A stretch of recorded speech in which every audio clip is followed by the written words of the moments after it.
وہ میرے چھٹے امام سجدے کی حالت میں ہیں اور سجدے کی حالت میں دعا کر رہے ہیں کہ پروردگار جس نے اس زیارت کے لیے جتنا خرچ کیا اسے اس سے زیادہ لوٹا دے، جس نے اس زیارت پر اذیت ہوئی پروردگار اسے آرام عطا کر، پروردگار جو اپنی جتنی خواہشات لے کر اس زیارت پہ گیا اس کی زیارتوں میں اس کی خواہشات کو پوری کر۔ راوی کہتا ہے کہ امام نے سر سجدے سے ہٹایا تو میں نے کہا مولا یہ کس کی زیارت کا ذکر کر رہے ہیں؟ کہا حسین ابن علی کی زیارت کا ذکر کر رہا ہوں۔ کہا مولا یہ جو آپ نے ثواب بیان کی یہ تو بہت زیادہ ہے، یعنی اتنا زیادہ ہے یہ جو آپ نے دعائیں کی امام کی زیارت کے لیے؟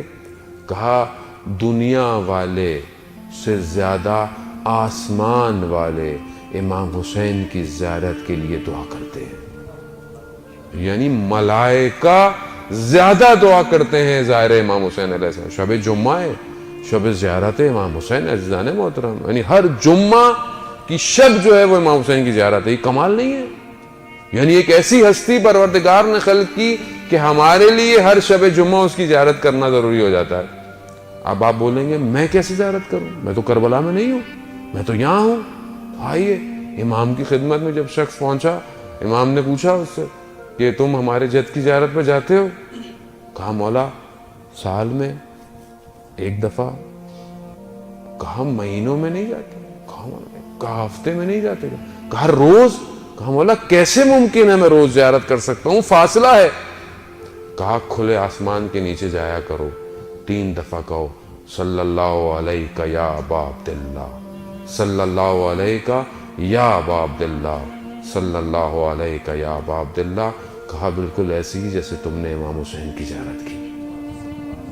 شب جمعہ ہے عزیزان محترم، ہر زیارت ہے، حسرت رکھے دل میں کہ کاش کسی شب جمعہ میں کربلا میں ہوں۔ یہ معاملہ کوئی اور ہے۔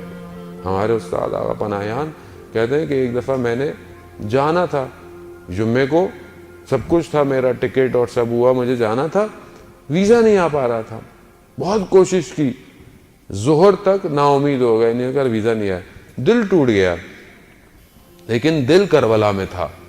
کہتا ہے 2 دن گزرے، دوست کا فون آیا، وہ بھی عالم دین تھے، انہوں نے کہا کہ میں نے خواب میں دیکھا تھا۔ اس کو پھر میں نے کسی اہل معنی اہل دل جو عالم ہوتے ہیں ان سے پوچھا، میں نے خواب میں دیکھا کہ جمعرات کی رات ہے اور آپ کربلا کے اندر ہیں۔ تو جب میں نے ایک بڑے عالم سے پوچھا تو انہوں نے کہا کیونکہ اس کی روح کربلا میں تھی، اسی لیے امام نے اسے زیارت کے لیے کربلا بلا لیا۔ عزیزان محترم حسرت کرنا ضروری ہے کہ کاش ہم 3 شعبان کا جشن کربلا میں کر رہے ہوتے، خوب ضروری ہے یہ اندر سے مانگنا۔ میں کیسے جا سکتا ہوں مولا آغا صاحب، میرے تو یہ ہے وہ خوب۔ جس کے پاس کروڑوں روپے بھی ہوں، جب تک امام نہ بلائیں کوئی بھی نہیں جا سکتا۔ بلاتے وہی ہیں۔ اب آپ بولیں گے وہاں صاحب بہت سارے لوگ تو عجیب عجیب سے جاتے ہیں اور عجیب سے واپس آتے ہیں۔ خوب، یہ عجیب سے جانا کرم ان کا ہے، بلانا، عجیب سا واپس آنا یہ میری اپنی تقدیر ہے، یہ میرا اپنا مقدر ہے کہ میں وہاں سے آگے بھی صحیح نہیں ہوا۔ ان کا کرم، انہوں نے تو سب کو بلایا، انہوں نے تو رات کو کیا کہا، نہیں چاہتا چلے جاؤ، بیعت اٹھاتا ہوں، جنت تمہاری، یعنی بھیج رہے ہیں رات کو، اور صبح دشمن کے سامنے کیا کہہ رہے ہیں، حل من ناصر ینصرونی، ہے کوئی میری مدد کرنے والا۔ اللہ اکبر، کتنی مختلف تقریریں ہیں دونوں، رات کو بھیج رہے ہیں اور صبح سب چلے گئے، کہہ رہے ہیں کوئی میری مدد کرنے والا۔ یہ ہے امام، یعنی آخری وقت تک دشمن کو بھی ہدایت دے رہا ہے کہ شاید کوئی آ جائے، شاید کوئی ایک آ جائے، اور یہاں جو آئے ہوئے کہہ رہے ہیں چلے جاؤ، میں نے سب تمہیں دیا، چلے جاؤ۔ رات کو امام نے پوری کوشش کی کہ کوئی بھی خراب بندہ نہ رہے، صرف صالح رہے میرے ساتھ، اور صبح مقابلے میں صرف اشقیاء رہے میرے، صالح سارے پہلے ہی چلے گئے۔ رات کو امام اس طرح کر رہے ہیں کہ عشق قرت ہے، قرآن ہے، عبادت ہے، اور صبح سب نے اپنی ساری جانیں لوٹا دیں، کچھ نہیں بچا، صرف حسین ابن علی اکیلا کھڑا ہوا ہے۔ یعنی وہ بلاتے ہیں۔ اب یہ ہماری اپنی ظرفیت ہے کہ ہم وہاں پہنچ کر لاتے کیا ہے۔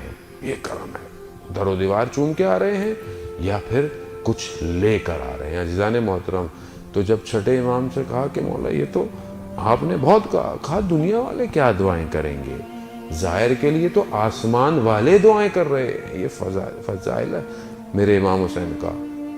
بات آگے بڑھی، بات یہ ہے کہ انہوں نے کہا میرے مولا نے، کیا تم چاہتے ہو کہ ملائکہ تم سے مصافحہ کریں، ملائکہ تم سے ہاتھ ملائیں، ملائکہ تمہارے وجود کو لمس کریں؟ کہا کیوں نہیں چاہتے مولا؟ تو وہاں میرا 8واں امام، امام رضا علیہ السلام، اللہم صلی علی محمد وہاں امام نے کہا کہ من زارا قبر ابی عبداللہ، کہ جس نے ابا عبداللہ کی قبر کی شط الفرات پہ زیارت کی، کمن زارا، بالکل ایسے ہی ہے جیسے اس نے فوق عرش پہ اللہ کی زیارت کی۔ عرفا اس بات کو سمجھانے میں قاصر ہے کہ یعنی کیا، یعنی کربلا میں امام حسین کی زیارت یعنی عرش پہ خدا کی زیارت، یعنی کیا ہے یہ؟ یعنی خدا کی زیارت کو کر سکتا ہے؟ خدا کوئی وجود ہے؟ خدا کوئی بدن ہے؟ نہیں۔ وہی میرا امام حسین خود سمجھاتے ہیں دعائے فرما کہ اندھی ہو وہ آنکھ جو تجھے نہ دیکھ سکے، اور جس نے تجھے پایا اس نے کیا کھویا، اور جس نے تجھے کھو دیا اس نے کیا پایا۔ عزیزان وطن، ہم نہیں سمجھ پائے آج تک امام حسین کو۔ ہم نے چند چیزیں رکھی ہوئی ہیں، پورے محرم کا پیکج۔ جیسے ہی محرم شروع ہوگا ہمیں امام حسین تھوڑی یاد رہتا ہے محرم پہ، ہمیں تو اپنی مجلس یاد رہتی ہے، ہمیں تو اپنی نیازیں یاد رہتی ہیں۔ میری مجلس ہونی ہے پورے سال میں ایک دفعہ، میری پوری طاقت اسی پر ہے کہ میری مجلس اچھی ہو، میری نیاز اچھی ہو۔ اور جیسے ہی محرم شروع ہوتا ہے مقصد امام حسین تو کسی کو یاد ہی نہیں ہے کہ امام حسین نے کیا فرمایا، کتنے قول، کتنے نامے، کتنی تقریریں، کتنے خطبے، ہدف کیا تھا۔